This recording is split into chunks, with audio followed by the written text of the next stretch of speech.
अब देखें, जो इनकम टैक्स और सीबीआई ने जो मेरे जानकारी में आई है, जो रिपोर्ट उन लोगों ने जो सबमिट किया है, तो उसमें 250 करोड़ की ऐसी संपत्ति का जो पता चला है। लेकिन शिबू सोरेन जी ने अपने क्या 2 करोड़ का संपत्ति उन्होंने दिखाया अपने नाम से।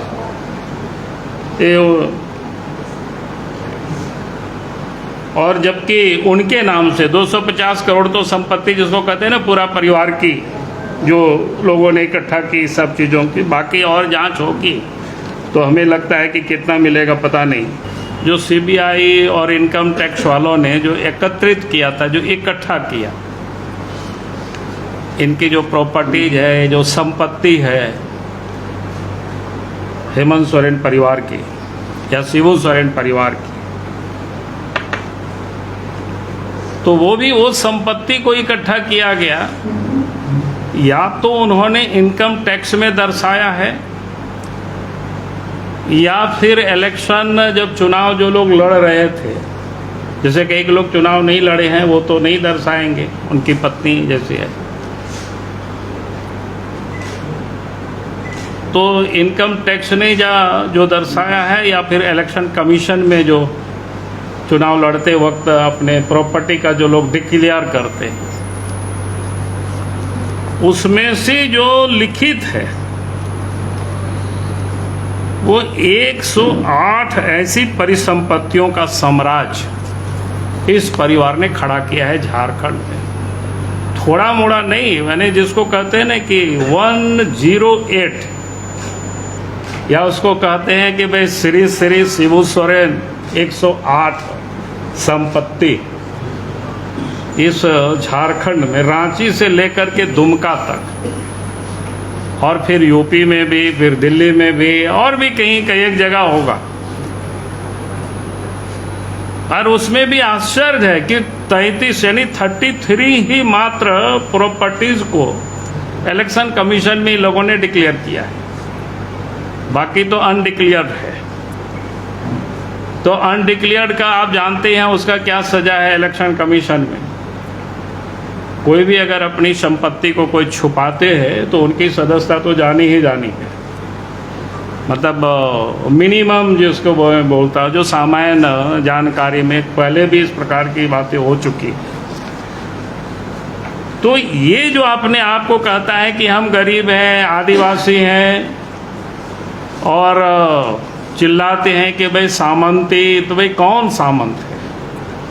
मैं समझता हूँ, और ये सारे प्रॉपर्टी 12-14 साल में नहीं, झारखंड बनने के बाद इन्होंने खड़ा किया है। ये 4-5 के बाद ही ये सारे संपत्ति इतने खड़ी हुई है, अटालिकाएं इनकी इतनी बड़ी। और उसमें भी मैं कह सकता हूँ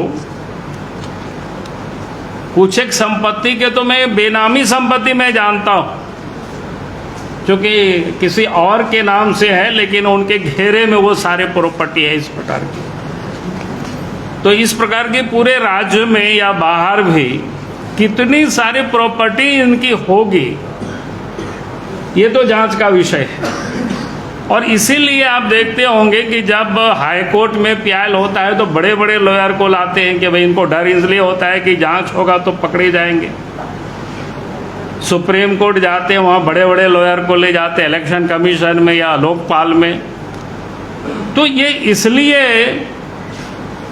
करते हैं तो कि वो चाहते हैं कि जांच होगी तब तो हम पकड़े जाएंगे, जांच नहीं हो इसके लिए कोशिश करते हैं।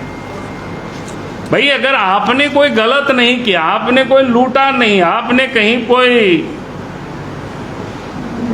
इलीगल तरीके से आपने धन को इकट्ठा नहीं किया है, तो फिर आप डरते किस बात की है? जो भी जांच आपसे लोग मांगते हैं आप दे दीजिए, जांच हो जाएगी, आपका क्लियर हो जाएगा। जितने आपने प्रॉपर्टी खड़ा किया उसका रिसोर्स अब बता दीजिए, आपने कहाँ कहाँ से इतने पैसे लाए और इन सारे प्रॉपर्टीज को आपने खड़ा किया। तो ये जो स्थिति है इनकी, वो किसी से, तो इसलिए हमने कहा कि ये जो एकदम बड़ी जिसको कह सकते हैं ना कि ये प्रॉपर्टी इस व्यक्ति ने पूरे राज्य में और झारखंड में तो आप, मुझे लगता है कि रांची में बहुत सारे ऐसे ही प्रॉपर्टी होगी, लेकिन जब जांच होगी, और इसीलिए वो जांच से वो भागते हैं, जांच से डरते हैं, और जांच ना हो इसके लिए डराने के भी काम करते हैं। पिछले दिनों जो वक्तव्य जिस प्रकार से वो देते थे, तो वो किसी से छुपा हुआ नहीं है।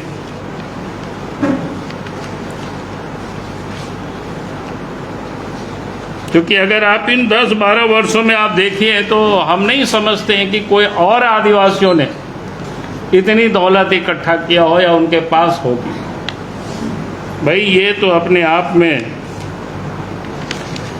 क्या इसको कहेंगे। मैंने आप तो सोरेन परिवार को क्या बोलते हैं, गिनीज बुक ऑफ रिकॉर्ड में भी नाम दर्ज करा लेना चाहिए कि इतनी प्रॉपर्टी इतनी वर्षों में इन्होंने अर्जित की।